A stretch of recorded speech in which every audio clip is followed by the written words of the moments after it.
Palmeiras abriu vantagem. O Palmeiras é o líder, estará em campo na quarta-feira, jogando a Libertadores contra o Galo aqui em São Paulo, no Allianz Parque. Mas o Palmeiras não deixa de somar seus pontos no Campeonato Brasileiro, muito pelo contrário. Agora tem 6 de vantagem para o vice-líder, que é o Corinthians, que tropeçou no Avaí e também está envolvido na Libertadores. Aí o Fluminense, que somou mais 3 pontos, aparecendo na terceira posição, assim como o Furacão, o quarto, assim como o Flamengo, o quinto colocado, o Inter, o sexto, foi derrotado pelo Fortaleza. O Galo aparece só na 7ª posição, são 13 pontos já de desvantagem em relação ao Palmeiras. O Red Bull Bragantino, o 8º, o Santos vencendo o Coritiba, ocupa a 9ª posição e o América é o 10º. A pergunta que não quer calar, vocês conseguem definir o adversário do Palmeiras nesse momento, na disputa pelo título, na disputa pela primeira posição, tá? Tem todo o segundo turno por aí. Na disputa pela primeira posição? Consigo. É mesmo? Para mim é o Flamengo. Independentemente de ter no meio do caminho Corinthians e Fluminense. As diferenças estão muito pequenas entre eles, né? Se você pensar assim, vendo o nível de jogo dos times, vendo a curva de crescimento ou de queda, a tabela daqui até o final do campeonato, eu entendo que esses 9 pontos entre o Flamengo e o Palmeiras, ou 6 pontos do Corinthians, ou os pontos do Fluminense e do Atlético Paranaense, são uma diferença muito pouca para eu achar que o Flamengo não seria o principal candidato. Então, por que eu digo isso? Vamos lá, o Palmeiras tem 45 pontos, né? Se eu fizesse uma projeção muito conservadora do desempenho do Palmeiras cair, ele fazer, vamos dizer, 30 pontos em 17 jogos, ele bate 75. Qual desses outros times tem condição de chegar a uma numeração parecida aí? O Flamengo ainda teria que ter um aproveitamento muito bom, teria que fazer mais pontos do que tem hoje, né, para chegar numa pontuação como essa. Dos outros, assim, teria que ser uma arrancada incrível, acima da média também, e eu não vejo. Então, embora a tabela coloque 3 times entre eles, acho que você tem que olhar para o Flamengo como um time que está numa sequência de vitórias, como um time que tem capacidade de suportar 3 competições. Vamos olhar o mercado do Flamengo? Olha os jogadores que o Flamengo trouxe e não são nem titulares. Né? Olha um mercado que tem a versão Cebolinha, que tem Vidal, que tem esses jogadores que chegaram agora, o Oscar chegando. Puxa, jogadores que apontam para a tabela do Brasileiro e falam, quero jogar aqui. Bom, joga.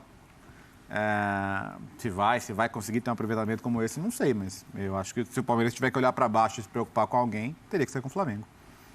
Eu concordo plenamente com o Léo. Claro que isso não significa descartar os outros times na briga pelo título. Né? Eu acho que quem está próximo ao Palmeiras, os que estão mais próximos, ninguém está tão próximo, mas os que estão mais próximos estão na briga também. Mas se eu tivesse que pensar e dizer quem é o principal adversário do Palmeiras na briga pelo Campeonato Brasileiro, eu também apontaria o Flamengo por diversos motivos, né? Pelo futebol que está jogando, e aí pelo futebol jogado a gente pode também elogiar muito o Fluminense, a bola que o Fluminense joga também é digna de registro e de elogios. Mas aí a questão num campeonato por pontos corridos, para mim, do elenco, ela é determinante. E aí você olha para um Flamengo que tem hoje no seu time reserva jogadores como o Vidal, como o Cebolinha, como o Marinho. É sacanagem o time reserva do Flamengo. O time reserva do Flamengo, ele é melhor do que quase todos os times titulares do Campeonato Brasileiro. Então, um ponto que seria prejudicial ao Flamengo na comparação com o Palmeiras hoje, que é a disputa de uma competição a mais em relação ao Palmeiras. Isso pode mudar também durante a semana, porque o Palmeiras pode até ter uma competição apenas e o Flamengo muito provavelmente segue nas 3. Mas isso pode mudar. E mesmo que mude, a gente está falando de um time reserva absurdo, muito forte. E eu sempre achei que num campeonato por pontos corridos o elenco é o principal. Quer dizer, claro que você tem que tirar daquele elenco aquilo que ele tem capacidade de jogar. Mas você ter um elenco largo, um elenco que te permita rodar as peças num calendário como o do futebol brasileiro, é essencial para brigar por esse título. Então, por tudo isso, na comparação com os demais adversários, os demais rivais do Palmeiras na briga pelo título, eu ainda acho o Flamengo o mais forte, o Flamengo o principal candidato aí junto com o Palmeiras. Nenhum de vocês acha que o Palmeiras não tem adversário? Só para dar aquela printada para usar no final do ano. Bom, primeiro, boa noite a você, Paulo, Jean, Léo, professor Calçade, aos fãs do esporte. Nesse momento, a gente não tem uma briga direta pelo título, porque o Palmeiras não pode ser ultrapassado em uma rodada. Então, se eu for ser muito literal e matemático, eu vou dizer que os times tentam entrar na briga contra o Palmeiras. O Palmeiras não pode ser ultrapassado na próxima rodada. E eu teria que fazer as contas aqui dos saldos, não pode ser ultrapassado talvez em 2 rodadas. O Palmeiras ganharia provavelmente no saldo de gols, no número de vitórias. O professor Calçado está com a tabela aberta aqui, qualquer coisa me corrija. Lembrando que tem Corinthians e Palmeiras no sábado que vem, né? Isso. Então, nesse momento... São 16 gols de diferença de saldo. Então, e o número de vitórias... Ele empataria nesse caso. Então, o Palmeiras, para ser ultrapassado, precisa de 3 rodadas. Então, nesse momento, não há uma disputa pelo título. O Flamengo tenta construir uma disputa. Pintou a manchete, pelo título. Pintou a manchete. Birner, não há uma disputa do título. Não foi isso que eu disse. Neste momento, né? Quando fazem com você fica bravo. Neste momento, não há disputa pelo título. Ninguém vai fazer. É só brincadeira. Ninguém vai fazer com você, até porque a gente já está ironizando de antemão, entendeu? Você deveria nos agradecer. Você tem certeza? Tudo bem. Ninguém vai fazer só o ESPN.com. Se você perguntar quem é o time que tem mais condições de construir essa disputa, é o Flamengo. Só que ele vai contar com algum momento ruim do Palmeiras para fazer isso e precisa reafirmar a sua força rodada após rodada. E, como os colegas já disseram, o Flamengo tem um elenco absurdo, tem mais jogadores que vão entrar, tem jogadores que entraram e não estão rendendo aqui. Por exemplo, o Everton Cebolinha, se for jogar o que jogou até agora, não valeu a contratação, mas ele vai crescer muito. Então ele vai valer a contratação e talvez até ocupe um lugar no time principal. Quer dizer, eu não sei nem se esse time do Flamengo atual, com esse losango, vai ser o time que terminará a temporada, porque talvez alguns jogadores ganhem posição, o Vidal é outro que pode ganhar a posição, só para citar algumas possibilidades entre os atletas que foram contratados. O Fluminense joga futebol para disputar o título com o Palmeiras, mas eu vou muito na linha do que o Jean disse. Campeonato de pontos corridos, você precisa de elenco e, de alguma maneira, no final das contas, a força do elenco costuma prevalecer. Precisa suportar um momento em que você vai perder 2, 3 peças ali. Porque o Flu não roda. Não roda. O Calçado chamava atenção disso aqui outro dia. O Flu desgasta. E aí eu acho que talvez, mesmo jogando um futebol que o credencia a disputar o título, fica difícil. O Corinthians precisa que seus principais jogadores joguem. Joguem bem, para a gente cogitar o Corinthians entrando na disputa contra o Palmeiras. E o Atlético Paranaense, se conseguir ganhar o título com a ideia de jogo do Filipão, tendo que construir vitória em cima de vitória, e com o elenco que tem, mesmo sendo bom elenco, incomparável ao elenco do Flamengo, que está colado com o Atlético Paranaense, incomparável aos outros, ao do Palmeiras, por exemplo, vai ser um milagre. Então, quem tem mais chance é o Flamengo, mas por enquanto essa disputa de maneira direta ainda não existe. Olá, companheiros, olá para você que nos assiste. O legal do Campeonato Brasileiro, né, dessa zona que a gente tem aqui, eu chamo de campeonato, é o seguinte: cada semana você pode ir para um lado na tua análise. Por quê? Porque você tira uma fotografia. Por exemplo, pouco tempo atrás, o Flamengo, poderíamos analisar o Flamengo desta forma, porque o mais legal do Flamengo é o seguinte: não é que o Flamengo, o Paulo Souza, pode ir lá de Portugal, por exemplo, falar assim, também, né?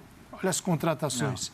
Não. O Dorival recebeu jogadores que eu não recebi. O Dorival recuperou o Flamengo com os jogadores que o Paulo Souza tinha. Os mesmos. Tanto que os que chegaram estão no banco.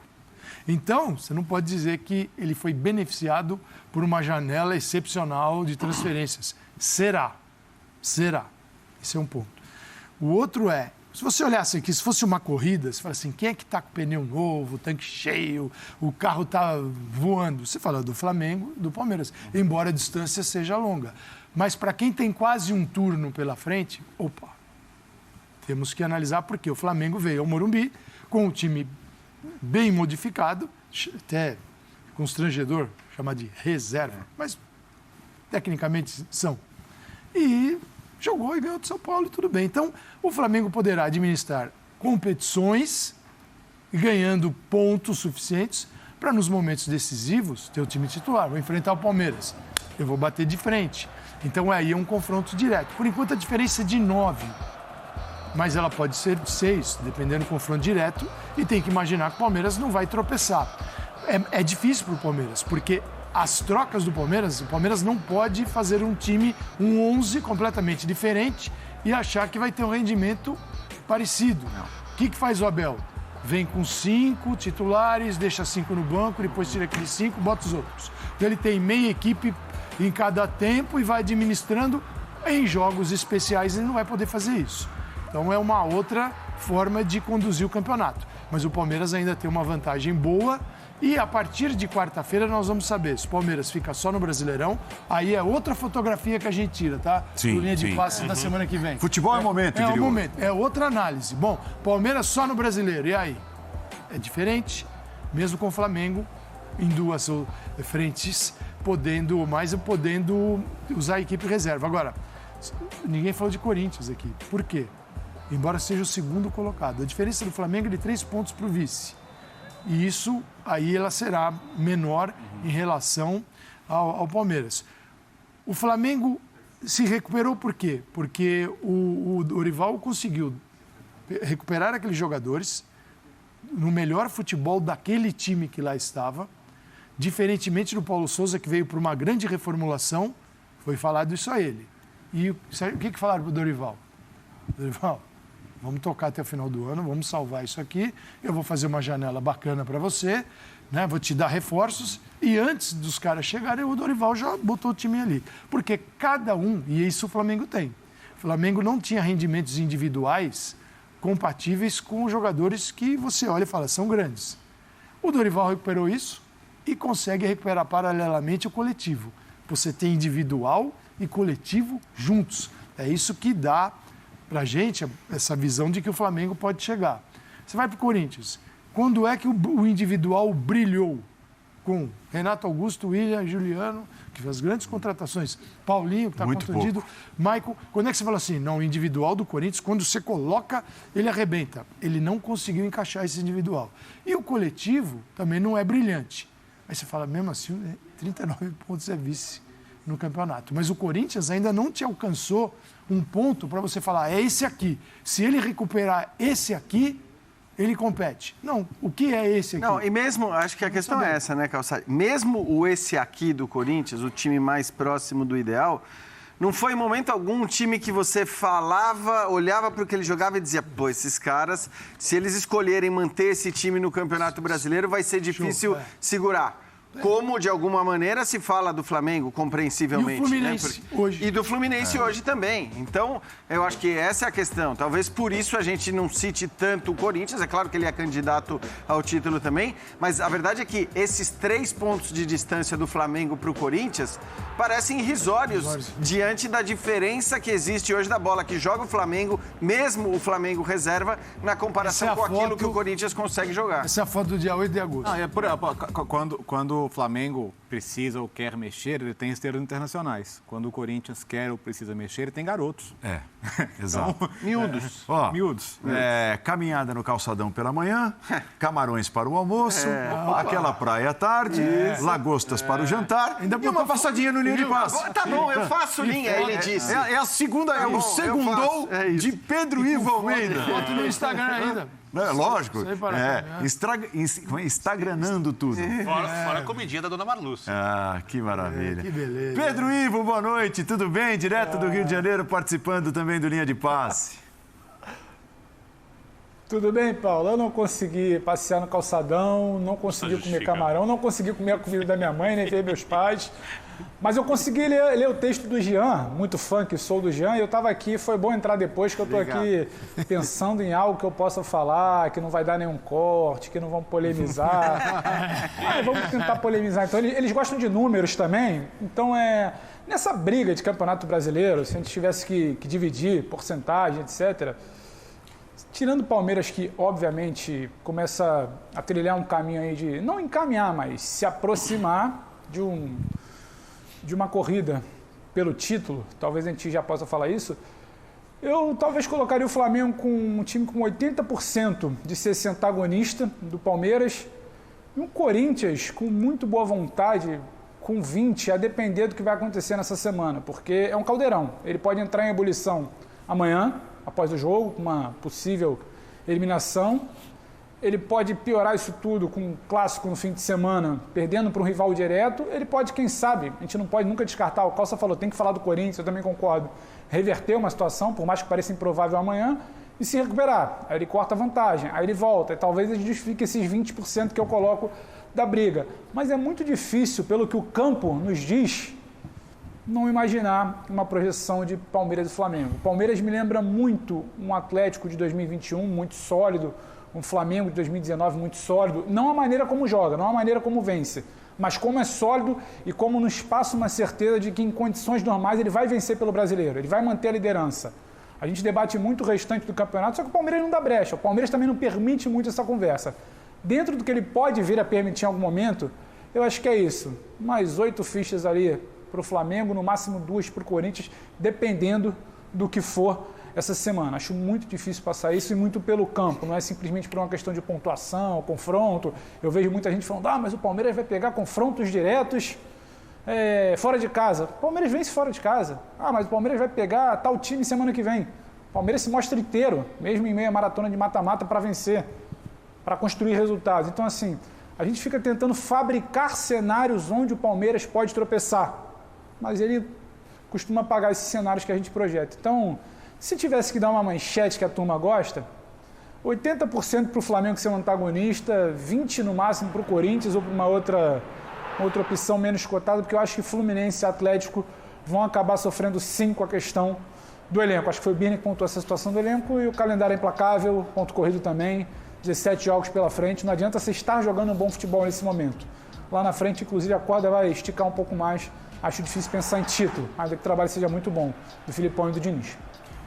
Palmeiras tem 3 rodadas, além de participar da Libertadores nessa quarta-feira contra o Galo, mas tem 3 rodadas contra times que foram citados aqui e ocupam as posições de destaque na tabela. Corinthians fora de casa, no sábado que vem, Flamengo em casa e Fluminense fora de casa. São os 3 próximos jogos do Palmeiras. Para não perder, pelo menos para não perder. Ele pode ganhar, dos 3 até, mas assim, a derrota vai custar na tabela. O empate mantém a tabela do jeito que está para decidir o campeonato com outros lá na frente, não no confronto direto. Para o Flamengo é fundamental o confronto direto, Fluminense é fundamental. E o Palmeiras pode até, isso não passa na cabeça deles, mas se pintar um empate, ele será... ele pesa menos para o Palmeiras do que para os adversários que precisam chegar. E aí eu fico com algumas dúvidas, por exemplo... Os jogos mais difíceis, olhando o cenário, como diz o professor Calçado, de hoje, dia 8, são jogos contra o Flamengo e jogos contra o jogo contra o Fluminense. Em tese, o jogo contra o Corinthians é o jogo mais simples. Na Neoquímica Arena? Mesmo vendo que os times estão jogando, é o jogo mais simples. Em tese. Teoria. Futebol na prática é contraria a teoria. Não consigo, nenhum deles é simples. Não consigo ver como pegando simples. os 3 jogos. Tudo bem, vamos lá. É o menos difícil dos 3. Vamos partir para essa linha. Mas, por exemplo, vai jogar contra o Flamengo. O que o Dorival faz? Ele tira os jogadores que têm começado a partida do time alternativo, são jogadores grandes que querem jogar, e coloca o time que tem conseguido os melhores resultados. Porque, por exemplo, o Flamengo contra o São Paulo no final de semana foi melhor, a vitória é indiscutível, só que o Flamengo não jogou um grande futebol. Não jogou bem. Não jogou um futebol capaz de lidar com uma grande partida do Palmeiras. E o Abel, eu garanto para você, vai entrar com o time principal contra o Flamengo. Eu não tenho a menor dúvida disso. Todo mundo que tiver condições... aí não tem nem discussão. São 8 dias entre o Corinthians e o Flamengo. Acho que é importante a gente destacar isso.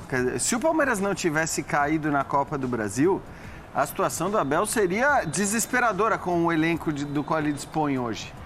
Seria muito complicado, porque ele ia ter que fazer escolhas, ou ele ia poupar na Copa do Brasil, que acho até que teria que ser a opção correta, ou ele ia acabar poupando nesses jogos do Brasileiro desse nível de dificuldade. Mas é bom a gente lembrar, o jogo em que o Palmeiras, se quiser entrar com o time completo, vai sentir de fato a questão física, é o jogo contra o Corinthians. Porque é no jogo contra o Corinthians que ele vem de um confronto de meio de semana contra o Atlético, um jogo decisivo, com aquela carga emocional e tudo mais. O Corinthians joga um dia antes. Depois... Com muito menos jogadores. Exato. Joga na terça, Palmeiras na quarta. Então, mas eu acho que assim, do ponto de vista físico, esse é o jogo mais pesado para o Palmeiras. Tá. Porque depois o Palmeiras vai ter uma semana inteira para enfrentar o Flamengo, para se preparar para o jogo com o Flamengo, quando o Flamengo vai ter um jogo complicadíssimo da Copa do Brasil contra o Atlético Paranaense. Por isso perguntei se ele ia usar o time alternativo ou não, o Flamengo. Então, mas a questão é, independentemente do Flamengo usar o time alternativo ou titular, o Palmeiras para o jogo contra o Flamengo e para o jogo contra o Fluminense também teoricamente vai estar mais inteiro do que para o jogo contra o Corinthians. Agora, eu acho que assim, eu não consigo imaginar o Abel mudando radicalmente no time para a partida contra o Corinthians, mesmo vindo de um confronto decisivo que a gente não sabe como vai terminar contra o Galo. Os dois vão chegar também emocionalmente, porque são jogos que cobram muito. Mesmo diante de uma classificação, você chega moído, você pode decidir em pênalti. Exato. Então, assim, existe o desgaste físico, o emocional, que o tempo é curto para recuperar, mas ambos vão passar por isso. A gente só não sabe qual é a situação, cada um vai chegar. 2 classificados, 2 fora, um sim, o outro não. Que eu acho que o Corinthians, né, Calçade, emocionalmente que eu digo, imaginando... Já seria uma vitória do Corinthians transformar o confronto contra o Flamengo num jogo emocionante. O Corinthians já se espera. Em tese, você espera a queda. A essa altura, é mais fácil o Corinthians ter um ganho psicológico, nem que seja quase deu, ou fiz um jogo legal, porque o psicológico da perda já foi, né? O Corinthians não chega assim tão, vamos falar a verdade, tão esperançoso. É isso. Muito... Os caras vão para o campo, vão jogar, mas é uma esperança... Tem que tomar cuidado, senão parece assim, parece que o jogador vai lá e não vai botar o pé na bola, não é isso. Mas o jogador sabe que é muito difícil. Ainda mais com a questão é assim, jogando. A carga emocional do jogo contra o Flamengo, do Palmeiras, ela só vai existir se acontecer algo muito improvável. Esse é o ponto. Ou se tomar uma goleada. Você quer dizer o seguinte, ela será positiva. Mas aí não é a carga emocional, é a depressão. Hoje espera-se que o Corinthians chegue ao clássico eliminado da Libertadores e espera-se que o Palmeiras chegue classificado. Exatamente. Esse é o ponto. Então, a do Corinthians é o seguinte, com graus diferentes de espera-se, né? Se for uma grande emoção muito. para o Corinthians, ela será pela vitória, porque a derrota ele já tem. Ele fez isso em casa. Agora, vamos ver o que vem pelo jogo. Segundo o seu treinador, foi um choque de realidade. Então, tudo isso me permite, pelo menos, perguntar. Certamente, viu, Pedro? Vai ter aquele corintiano que vai reclamar no sofá de casa assistindo linha de passe. Mas como? É o Corinthians. É muito grande. O Corinthians pode derrotar qualquer adversário em qualquer lugar, a qualquer momento. Pela mística, pela camisa, pode não estar melhor que o adversário e não está melhor que o Flamengo, técnica e taticamente. Mas eu me vejo no dever de perguntar, Pedro, até para evitar esse choque emocional, que tem tudo para ser, tem muito mais para ser negativo do que positivo antes de enfrentar o Palmeiras, por exemplo, tomar uma paulada de 2 ou 3 gols de diferença. Pensar na escalação de um time alternativo contra o Flamengo nessa terça-feira é viajar demais, Pedro? A gente tem acompanhado esse debate, né, Paulo? Tem gente debatendo, tem gente cogitando, tem gente perguntando se é viável. Eu, sinceramente, não consigo imaginar um Corinthians olhando para o confronto de quarta de final contra o Flamengo no Maracanã, valendo uma inédita semifinal desde aquele título de 2012, se virar e falar, não, deixa de lado, porque meu foco é no campeonato que eu não sei nem se eu tenho fôlego para chegar. Então, assim, e hoje eu estava até participando do programa mais cedo, tinha esse debate. Chegando aqui no Rio, no tal passeio do Calçadão, que vocês acham que eu estava ali correndo, como se fosse um grande bom vivan, membro da casta carioca, não é? Eu vi muito corintiano aqui em Copacabana, especialmente. E aí você olha para esse cara, Paulo, que muitas vezes gastou o que não tem, muito pela paixão, não em nome da responsabilidade. Você consegue virar para essa gente que esgota ingresso em menos de um dia, a cota ali de visitantes, e falar que amanhã é um jogo mais ou menos, é um jogo perdido, sabe? Você consegue vender essa situação? É muito interessante a gente falar do ponto de vista sóbrio aqui, olha, mas eu acho que tem que poupar, eu acho que tem um jogo muito importante contra o Palmeiras, quem sabe brigar no Campeonato Brasileiro, só que não me parece que isso dialogue com a realidade, não acho que isso dialogue com a realidade do Corinthians, da mobilização do elenco, da mobilização da torcida, da mobilização do que é o jogo, para o tamanho, do que pode ser até dentro de uma história, uma virada, não sei se tem outra virada desse porte na história recente do Corinthians. Como é que você vai virar que isso aí é jogo para time misto? Como é que você vai falar que isso é um jogo para time alternativo? Eu não consigo entrar nesse debate. Eu não acho que faz parte da realidade e acho, inclusive, que tudo que envolve preparação, informação de possível escalação, debate se é com uma formação X ou com Y, tudo envolve um foco completo e sem esse papo de time misto. Mas acho que o Jean chamou aí, né? Quer falar, Bino? Pode falar. Não, eu concordo plenamente com você. Acho que é muito difícil num jogo como esse você dizer vou poupar, né? Vou escalar um time alternativo. Contra o Avaí, contra o Flamengo, contra o Palmeiras. Então, ainda mais que, vamos dizer, contra o Avaí, né? Muita gente até defendia, muita gente não, mas eu vi gente defendendo, não, o Avaí tem que ser força máxima, time completo, porque já foi a Copa Libertadores. E, na verdade, não é assim que funciona. Então, a gente sabe que é difícil você poupar. Eu acho que a questão, especificamente no caso do Corinthians, é que, diferentemente do que acontece, e aí eu vou pegar o Flamengo e o Palmeiras, esse poupar, ele não é tão escancarado assim.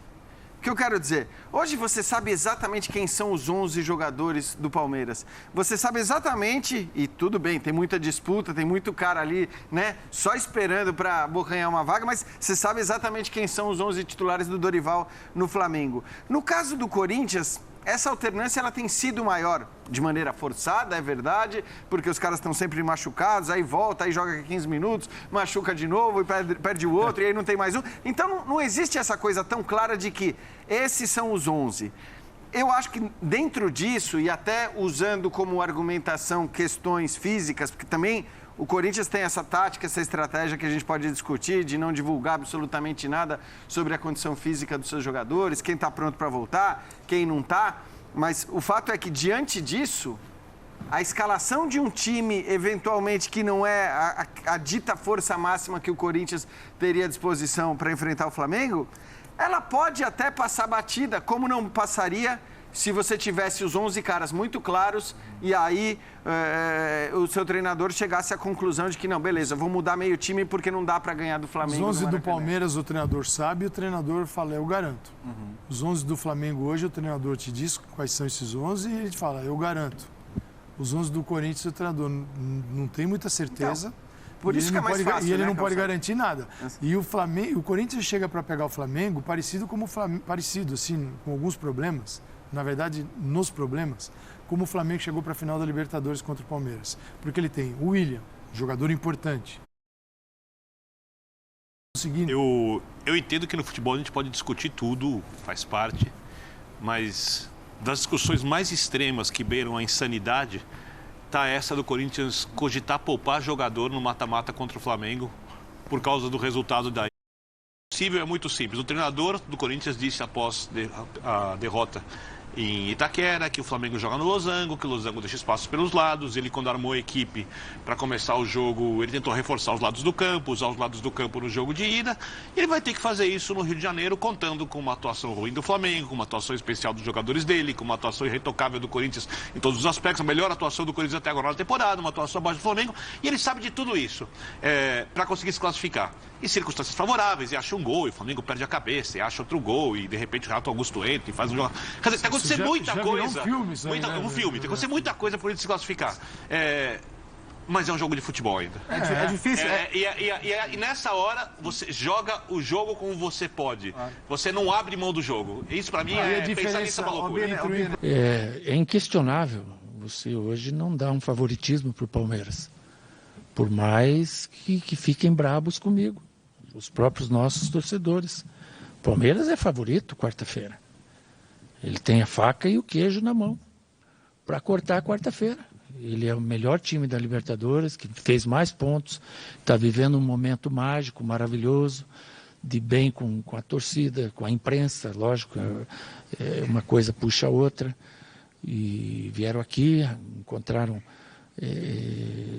tiveram a fortuna de fazer 2 gols naquele empate doloroso em cima da hora e saem como favoritos na casa deles, né?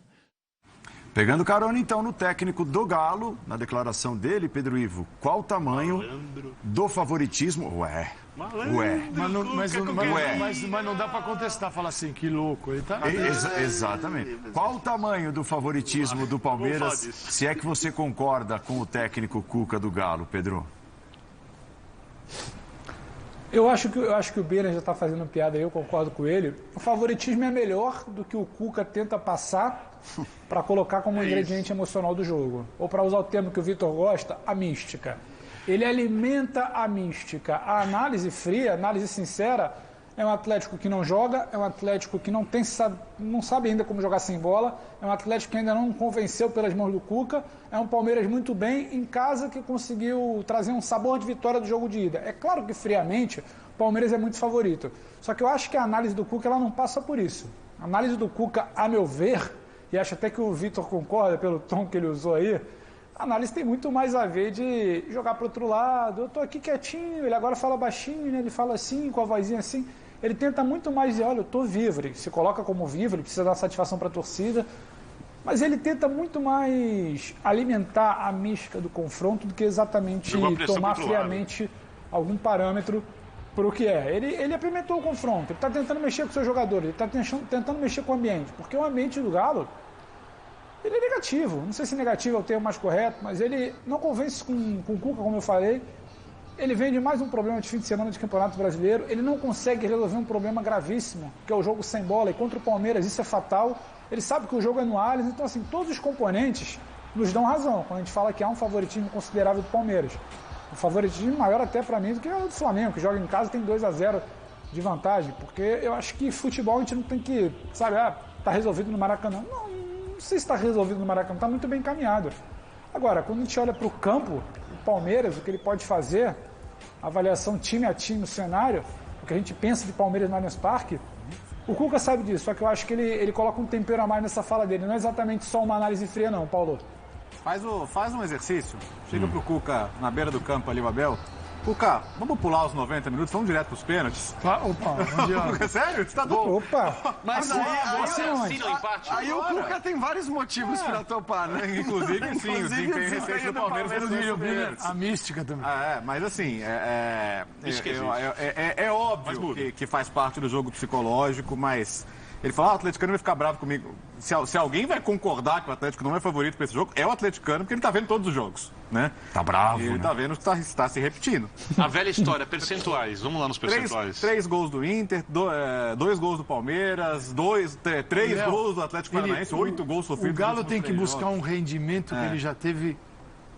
Onde? Então olha que loucura. No primeiro tempo contra o Palmeiras. O Atlético fez. Isso aí foi um flash. O Atlético depois de muito tempo. O Atlético fez talvez os melhores 60 minutos do ano, tá? No Mineirão. Não ganhou o jogo. Né? Isso pesa não muito. Não ganhou o jogo. E agora, assim, reproduzir esse desempenho no campo do adversário, contra um adversário do nível do Palmeiras... Esquecendo o domingo. Pode acontecer. Deixa o domingo pode pra acontecer qualquer coisa. É muito improvável. Então, assim, acho que a classificação do Atlético seria uma grande façanha. Se quiser percentuais, Bini, eu daria 80-20. É buscar um rendimento que o Galo... Já não concordou. 80-20? Não, 80-20 acho... O Palmeiras joga em casa, com o seu torcedor, com um time muito melhor preparado Os percentuais do hoje. Jean. Mas calma, seguinte, a gente falou de Flamengo e Corinthians, ali a missão, agora a missão é diferente. Embora você reconheça um peso, porque quando a gente olha para os times, quem é que tem... Qual é o rendimento? O Palmeiras, a gente pode discutir o rendimento daquele... de quando chegou ao 2-2, a impressão que eu tenho é que no final o Palmeiras ali estava competindo, mas sabia que o 2-1 ainda era um placar para o jogo da volta, para jogar em casa, fazer valer a volta, uma série de coisas. O 2-2 não é que foi um achado, mas é uma equipe que perseguiu, mas o 2-2 parecia muito grande por um Atlético que tinha jogado bem a primeira etapa. Então o Galo precisa recuperar aquele rendimento e trabalhar, sim, esquece, domingo não existiu, ontem não existiu, e sai de uma quarta-feira para outra e acreditar. E tentar recuperar o rendimento do Galo do Cuca lá atrás. Não, sabe o bode? Quem estava com o bode na sala do Flamengo? O bode estava lá na sala do Atlético também, né? Só que o bode não saiu pacificamente, o bode saiu chutando a sala toda. Então até você poder arrumar a sala, assim... Mas eu acho que assim... O bode destruiu a sala. Eu acho que existe uma grande diferença na comparação dos dois jogos, né? Do Flamengo com o Corinthians, que é a capacidade técnica que tem o elenco do Atlético. Exatamente. Nós já vimos... E óbvio que é o fato de começar empatado também. Né? Exatamente. Nós já vimos... Mas tem que ganhar o jogo. Nós já vimos esse time do Atlético jogar muito mais bola. O Galo precisa recuperar algo que já fez. Eu acho que o Corinthians não tem essa... Perfeito. A questão é a seguinte, o time do Atlético, mesmo jogando mal, tem todas as condições de ganhar jogos de futebol com os jogadores que tem, com a qualidade individual de alguns jogadores. Então, eu não estou dizendo que a questão tática não é importante, que o time não tem que estar acertado, é óbvio que tem, mas quantas vezes a gente já não viu na história do futebol grandes jogadores decidirem partidas por atuações inspiradas e tal. E o Atlético tem esses caras. Então, esse é um ponto. É claro que do outro lado tem um time muito organizado, o time, na minha opinião, mais organizado do futebol brasileiro hoje, com mais alternativas. Então, é claro que isso conta e conta muito. Mas uma coisa é acreditar que o Corinthians, com os jogadores que tem à disposição, e mesmo que sejam esses que o Calçade citou, dificilmente esses caras vão estar os 90 minutos dentro de campo. O Atlético não. O Atlético é o time que olha para o banco de reservas e vê caras com igual capacidade de decidir os jogos entrando. Ainda não inseridos nesse contexto. Ainda não inseridos no contexto. Mas mais até do que o Palmeiras quando olha para o banco de reservas. Então, acho que assim, esse é um ponto. O segundo, o jogo está empatado. Se a gente considerar que uma disputa de pênaltis, pelo histórico recente, é algo favorável ao Atlético, considerando o histórico mesmo, porque eu acho que ninguém perde 5 disputas de pênaltis na sequência se não tiver questões aí nessas disputas. Pela lei dos grandes números, você está mais perto de ganhar uma. Sim, porque percentualmente... É que eu acho que não é à toa. Eu acho que quando você perde tanta coisa assim na sequência, você tem um goleiro que é excepcional, é o melhor goleiro hoje no futebol brasileiro, mas não é um grande... Não é um grande pegador de pênalti. Acho que tudo isso conta. De Galo e Palmeiras, este Galo e este Palmeiras, mesmo com Turco e Cuca, como é que foram esses confrontos? Mas eu não ia nem... Quem ganhou de quem? Pois é, e eu não ia nem entrar nisso, Calçade, mas eu ia só para encerrar, pegar o que foram 60 minutos. Porque nós estamos falando de um jogo muito recente e que o Atlético jogou realmente bem. Para mim, nos 45 minutos, principalmente. Eu só digo o seguinte... Nem sei se chega a 60, mas... Eu acho que a chance do Palmeiras passar é maior. 80-20... De forma alguma. De forma alguma. Forma alguma. Discordo radicalmente. Você quer percentual? Eu não acho... Por favor, eu fico entre 60-40, 65-35. Eu vou com 60-40. Agora, eu acho o resultado de empate um resultado normal no jogo. É normal. Um resultado normal. Até pelo histórico. Recente. Então, sabe, assim, agora, é óbvio que a chance do Palmeiras fazer um jogo coletivamente melhor é muito maior. É óbvio que também o Atlético está crescendo com o Cuca, mas a chance do Atlético ter problemas coletivos é maior. O Atlético tem problemas defensivos, o Palmeiras não tem. É um jogo de mata-mata, tem o histórico dos confrontos, o Atlético tem jogadores decisivos, um gol pesa muito. O Atlético faz um gol, não é impossível. Hulk faz uma jogada, faz um gol, Keno faz um gol. Tô dando um exemplo aqui. Não, dois deles, desses dois que você citou, entrou algumas vezes durante o primeiro tempo. Libertadores passada. Faz 1 a 0. Em São Paulo, empate no Mineirão. Com a carga emocional. Agora, a postura, é fácil virar um jogo. A postura vai ser bem diferente. Né? O Atlético não vai sair para marcar no campo do Palmeiras. É muito improvável que faça isso. Né, Léo, esse jogo dá para jogar os 90... Os 90 é igual para mim, os 90 é igual para você. Tal. O Atlético tem que fazer achar o meio termo, porque assim, o jogo do Flamengo é uma lição daquelas para não repetir de jeito nenhum. Uma coisa é chamar o adversário, tentar explorar os contra-ataques. Outra coisa é você simplesmente não passar do meio de campo e não finalizar. Porque da mesma maneira que foi atropelado pelo Flamengo, pode ser pelo Palmeiras também. Então a questão é, o Atlético certamente não vai subir muito a linha, até porque o Atlético está com muita dificuldade de transição defensiva. Basta ver os gols que está tomando em praticamente todos os jogos. Essa é a grande questão. Então esse é o ponto. Nem tentar a transição defensiva, bola longa. Empates em São Paulo e no Mineirão, com o gol qualificado, o Palmeiras se classificou para a final da Libertadores no ano passado. Era Abel e Cuca. Depois teve um jogo no Campeonato Brasileiro em São Paulo, era Abel versus o Turco. Foi um empate também. O Abel não venceu o Galo. O Abel não venceu o Galo. Volta Abel não venceu uma partida. E é um 2-2. Então é o seguinte, com esses elencos, é claro que o Atlético tem mudanças, mas a gente vê uma história que não mudou tanto. Assim, esse histórico recente não mostra uma grande vantagem de um e de outro. O Mineirão mostrou isso depois... Mesmo em momentos distintos, né? Mesmo momento. Tanto que o Palmeiras foi criticado do jeito que foi pela partida de ida na semifinal passada e se classificou na volta. E foi buscar da maneira que foi buscar o gol da classificação. Inversa, né? Exatamente. E a inversa, que chegou lá a vantagem, se acreditava na vantagem do Atlético. A mesma, maior, vamos dizer, era a mesma visão. Eu acho que o primeiro jogo. Eu acho que o Palmeiras não estava tão desarrumado. Sim, é verdade. Como está o Atlético. Eu também acho isso, Léo. Claro. Fala, Pedro. Não, é porque o Calça fala em retrospecto recente, né? E muito tem se falado, o Abel não venceu o Cuca ainda. Ano passado foi uma eliminação com 2 empates. Só que eu acho que a gente ainda não viveu ainda uma diferença tão grande. O trabalho do Abel, um ano depois, ele ainda mais consolidado. E no ano passado eu não achava o desnível tão grande. Tinha um momento do Atlético, mas tinha também minimamente algo construído pelo Abel já. Tinha muito do momento do Atlético e não dessa tal bagunça. Acho que foi o Léo falou, sou o termo bagunçado. Nesse momento eu vejo um Palmeiras cada vez mais maduro, cada vez mais senhor de si, especialmente em Libertadores. Aí os números sim falam sobre sequência de vitórias, sequência de vencibilidade, uma série de situações. E eu vejo um Galo mais bagunçado do que qualquer time desse histórico recente, seja por um lado ou seja por outro. Eu acho que a vantagem ela passa muito por aí. Eu acho que o retrospecto recente ele não diz tanto sobre o que pode ser o jogo a partir do momento atual. O recorte do Galo dos últimos jogos, principalmente, onde ele traz o Cuca achando que vai resolver, que vai ter uma solução rápida, no que foi, mal comparando com o Dorival no Flamengo, ele ainda não aconteceu.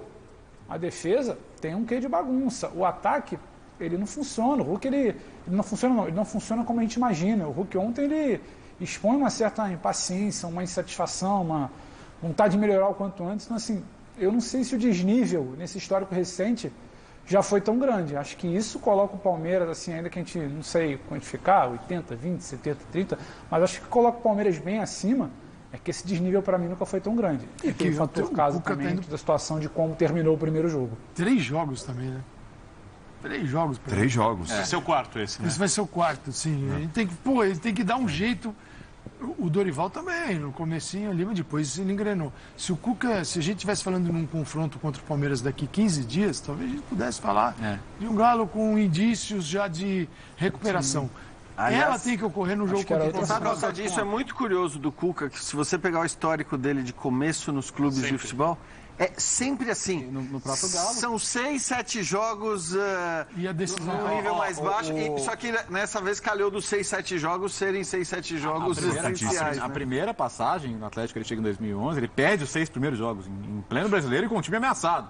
Depois consegue salvar. E ano passado, lembra o Campeonato Mineiro do passado? Perdeu o Clássico pro Cruzeiro, que estava na Série B.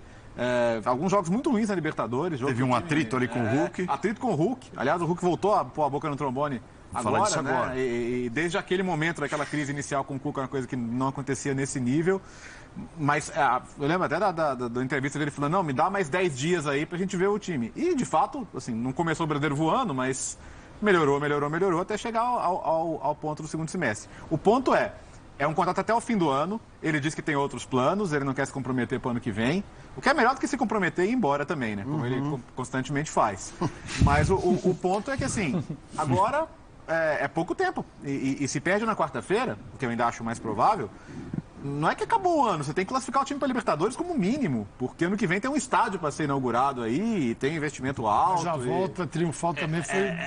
Então, eu só acho, boa condição. por exemplo, não acho impossível que, por exemplo, o Palmeiras faz um gol, o Atlético precisa sair mais, cede espaço, marca mal, toma goleada. Não é impossível, não é impossível. Eu só acho que um resultado de empate não pode ser tratado como resultado atípico e incomum nesse claro jogo. Que não é. Claro. É só isso. E isso diminui o favoritismo do Atlético. comum, Porque do jeito que estão falando, parece que o do Palmeiras parece que o Palmeiras a classificação mais provável é a do Palmeiras, mas não é um cenário como o do Corinthians e Flamengo. Então, uns 2-0 do Corinthians no Rio é um resultado atípico. Um 3-0, então, muito atípico. O Atlético ganhar um jogo por 1-0, 2-1, dificílimo. Não é um resultado impossível. O empate não é um resultado incomum. Agora, a chance do Palmeiras ganhar é maior do que dos outros resultados acontecerem. Não é garantir o empate, mas é garantir que você não vai perder no primeiro tempo a possibilidade de se classificar. Por exemplo, se ele toma 2-0 do Palmeiras, ele fez isso. É muito difícil de buscar isso. Então é um jogo seguro que a gente pode talvez enxergar isso na escalação. Pode ser. Um jogo de segurança para levar o jogo numa disputa. Tô vivo, é o seguinte, né? Tô vivo, tem tô o vivo, outro tô lado. vivo. Tô vivo, mas tem outro lado. É. O nervosismo que bate aqui, bate lá também. Ele joga? Joga. Isso dificulta ainda mais pro Cuca. Pra mim faz uma boa diferença em relação à primeira partida. Vamos, então, recuperar a declaração. Foi uma declaração forte do Hulk depois da derrota no Campeonato Brasileiro para o Furacão, dada ontem no Mineirão. Então, a culpa toda dos jogadores, toda nossa. Eu, como um dos capitães aqui, estou aqui para assumir essa responsabilidade, é toda nossa. Temos que ser mais maduros, temos que ser mais inteligentes, porque se aprende com os erros. A gente vem errando bastante e não está aprendendo. Acho que ninguém aqui é criança, ninguém é moleque. Todo mundo sabe que quando está correndo bem, quando os resultados não vêm, tem que ser mais maduro. Então, às vezes, quando está ganhando bem 1-0 é goleada. Tem que manter o resultado, ou seja, fazer o simples, porque o feijão com arroz, às vezes, é muito mais importante do que a gente querer inventar toda hora. Então, está na hora de a gente ter vergonha na cara, ter mais maturidade e mais experiência, senão a gente vai ficar toda hora lamentando. É lógico que, assim, cada pessoa absorve de uma forma um tipo de reação de um colega, por exemplo, né? Ainda mais jogando futebol. Você tem dentro do mesmo time um cara que você não pode gritar com ele no jogo, que vai funcionar negativamente, acaba o jogo do cara, você perde o cara pro jogo, pro campeonato e de repente o cara não joga mais naquele time, né? Quantas vezes a gente já viu isso? Outro que pode funcionar de uma outra forma, né? Que esse grito o motiva, vou mostrar para ele que eu tenho vergonha na cara, sim, no caso, pegando aí especificamente o termo utilizado pelo Hulk. A gente não está no elenco do Galo para saber que tipo de colegas o Hulk tem, mas com a experiência que vocês têm no futebol, há 3 dias de um jogo tão importante como é o que o Galo vai disputar contra o Palmeiras. A declaração dada por um cara que representa o que o Hulk representa hoje no elenco do Galo. Com as palavras utilizadas, de que forma vocês enxergam essa declaração de ontem? Positiva? Positiva. Eu também, aí pelo seguinte, primeiro porque ele não apontou o dedo para ninguém. Ele, pelo contrário, ele se incluiu muito, né? Então, para mim, o discurso é um discurso no qual ele se inclui desde o princípio. E diz, eu sou um dos pilares, eu sou um dos pilares, a gente precisa ter vergonha na cara, estamos cometendo muitos erros. É tudo no plural e com ele incluído. Eu acho que se tivesse uma coisa ali, sei lá, mesmo que sem citar nomes, mas estamos falhando muito lá atrás, não podemos dar bobeira na defesa, não podemos dar... Aí você rachou. Aí você pode rachar, porque é o que você falou, pode ser que tenha caras que não se... Mas assim, como ele se inclui, eu consigo avaliar e analisar a declaração dele, principalmente sob o ponto de vista dele, Hulk. E aí eu acho muito legal que um cara com esse histórico, com essa carreira, com esse crédito com a torcida do Galo, porque o crédito dele é gigante com a torcida do Galo, se incomode tanto, se irrite tanto. Porque aí não é para encher a bola do Hulk, não. Mas a gente já viu vários outros jogadores grandes que chegaram da Europa e que numa hora de derrota ou de eliminação agem, vamos dizer, não vou dizer com conformismo, porque como você disse também, cada um reage de um jeito, mas agem de uma maneira em que demonstram talvez não se incomodar tanto, se importar tanto com aquilo. E no caso do Hulk está muito claro que ele está incomodado. O terceiro gol do Atlético Paranaense ontem é uma falta de conexão com o jogo do time do Atlético. Era um lance muito fácil de você fazer a falta no começo do contra-ataque. Acho que era o Natan que deixou de fazer a falta, né? Sim. Era muito fácil. E aí é o jogador que não está mentalmente dentro do jogo. E quando ele faz esse tipo de cobrança, eu acho que ele está falando muito da parte mental, das decisões tomadas, do toque a mais na frente, da atenção para encurtar um espaço que você encurta um pouquinho quando você está marcando um pouco mais atrás, e impede o chute ou o passe que acha. São os pequenos detalhes que aos montes fazem um time perder jogos. E ele deu essa declaração exatamente antes do jogo mais importante da temporada, o jogo que vai manter o Atlético, se o Atlético conseguir seu resultado, vivo para a conquista de títulos e do principal. É hora de falar isso, né, Billy? Ou é agora ou não fala. Isso. Porque se ele fala o tempo todo, perde força Ele não vai, o Atlético não vai resolver seus problemas técnicos, táticos para quarta-feira. Não vai resolver, né? Não vai ser feito. Não vai ser o time do ano passado, não vai ser feito no passo mágico. Então, no mínimo, a mentalidade, né, de competir, não tomar decisão. Olha o retorno do Atlético nessa jogada, né? A facilidade do Atlético Paranaense tabela dentro da área, praticamente. Então, esse é o tipo de comportamento sem bola que é inaceitável em qualquer circunstância. Isso aí na quarta-feira é um abraço. O que ele falou ali, o Atlético faz 1-0, toma empate. O Atlético faz 2-1, toma empate e o Atlético Paranaense, pela primeira vez, fica à frente do placar e leva o jogo para casa. 3 pontos. Então, quando ele fala, 1-0 é goleada, arroz com feijão, é o seguinte, você tem 2 vantagens e não conseguiu segurar. E ano passado era o contrário, né? Ano passado o Atlético, era muito difícil empatar. O que o Palmeiras fez no Mineirão, de sair atrás e buscar a classificação... Era quase... Era muito difícil, porque raros times conseguiam. Aumentou o feito do Palmeiras por causa disso. Perfeito. O que você pensa, Pedro? Eu acho que tem muito disso. O recado do Hulk, o Léo resume muito bem, né? Você não vai resolver todos os problemas do Atlético. Você não conseguiu resolver imediatamente com o Cuca, você não conseguiu resolver em uma semana, em 10 dias, você não vai resolver em 10 dias. Em 2 dias, desculpa, para o jogo. Tem muito a ver com o chacoalhão. E acho que ele tem autoridade, acho que ele tem liderança, acho que ele tem respeito dentro do grupo por tudo que mostra, por tudo que tenta passar de comprometimento, liderança, sabe, técnica, e também uma liderança que vai muito fora das 4 linhas. Ele pode falar isso, ele pode, não é uma coisa, acho que foi Jean que falou, não é uma coisa individualizada, porque a rapaziada lá de trás está dormindo, do tipo, a gente faz, mas o resto lá não contribui. Ou então o pessoal ali do meio tem que pegar um pouco mais, a gente está jogando, mas ele não está apontando o dedo, acho que ele está chamando atenção para todo mundo, ele se coloca na cobrança. Eu acho que isso tem muito de uma inteligência mental, de saber como falar, como ser uma liderança dentro do grupo. Ele tenta chacoalhar para ele. Eu acho que a água começa a bater ali, sabe? Eu acho que o Atlético começou a entender que a temporada está sendo decidida na quarta-feira. Então, ou eu falo agora, ou eu grito agora, porque só dentro do vestiário parece que não está surtindo efeito. Só dentro de campo não está curtindo efeito. Então, vamos aumentar essa grita, mas vamos aumentar pelo bem do grupo, não é simplesmente para apontar dedo. Acho que o Hulk tem tamanho para tentar dar esse último chacoalhão, porque é o que eu falo, quando eu disse do desnível, é muito disso. Esse Atlético não dá sinais, ainda que seja de fato 3 jogos, recorte pequeno, ele não dá sinais que ele conseguiu se recuperar minimamente para a decisão do ano dele. Então acho que é uma última tentativa, última, entre aspas, do Hulk ali para mexer com a rapaziada. Ele tem tamanho para isso. Pedro, vou te liberar, bom descanso, brincadeiras à parte, a sua terça-feira vai ser cheia, tem bastante coisa, tem pré-jogo, tem pós-jogo. Não tem tempo de calçadão. Da Dona Maluça, vai comer. Não vai dar tempo, não vai, eu vi aqui a escala. Eu vou dar uma caminhada agora, que assim como o Bini, eu sou da madrugada, finalzinho, talvez um camarão, não sei pelo horário, mas pode deixar. Ele está muito preocupado com a minha rotina aqui, Paulo. Fala para ele que eu vou aproveitar bastante. Não, ele se preocupa com você. Seja feliz. Ele é o Hulk do elenco do Linha de Passe. Ele é o Hulk, ele está preocupado. Quem diria, hein? Ele mexe, ele quer tirar o melhor da gente. O Bini recomendando o camarão. Não, rapaz. O Bini recomendando o camarão. Melhor não. Eu não recomendei nada. Você falou. Tchau, Pedro. Tchau, bom descanso, ótimo trabalho nessa terça-feira aí no Rio. Beijo, pessoal. Abraço, bom final de programa. Valeu. Amanhã, tamo junto depois do jogo. Boa. Depois do jogo, no Linha. Mas fora isso, o Pedro estará ao longo da programação, participando de programa após programa. Nós teremos uma terça-feira daquela com muito jornalismo, muita opinião. Quem viu o Vitor Birner na redação hoje, pré-linha... Nossa. O Hulk é fichinha. Mexer com o grupo. Você consegue perceber que é isso? Hã? Você consegue perceber que é isso? Eu sou macaco velho, eu tô aqui desde... Eu tô nesse programa especificamente desde 2004. Não, mas tem gente que vem, sabe como é que funciona, né? Vem, vou jogar o jogo e tal, não percebe que eu tô querendo ali. O bom é que nenhum de nós se abateu. Provocar um pouquinho. Pelo menos por enquanto. O Jean tá um pouco... Mas eu acho que é a volta das férias.